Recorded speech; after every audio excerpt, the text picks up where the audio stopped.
Wait lang. Recognizing numbers with Jonah. Seems basic, pero for him, it's hard. Go. What do you mean? What do you mean? Ayan, o. Tingnan mo. English ka ng English. Isa, Game. 1, 2, 3, go. isa, dalawa, Lakasan mo. isa, dalawa, tatlo, apat, lima, anim, Okay. ito, walo, siyam, sampu.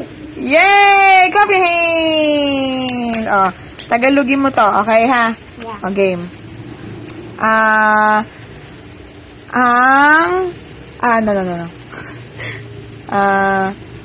The siblings.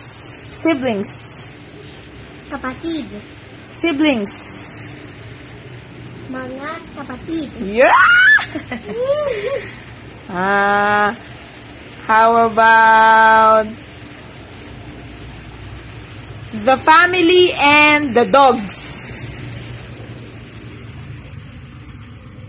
Ang pamilya at mga aso.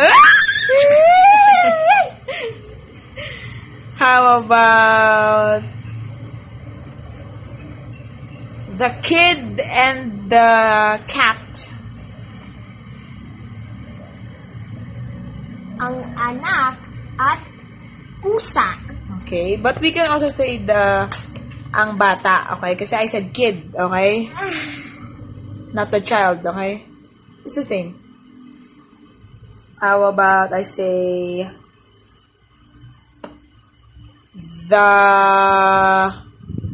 the boys and the cats and the dogs? Oh. Again. Ang mga lalaki at mga pusa at mga aso. Yeah! Very good. Okay na. We're done for today. Yeah. Opo. Opo, bye-bye.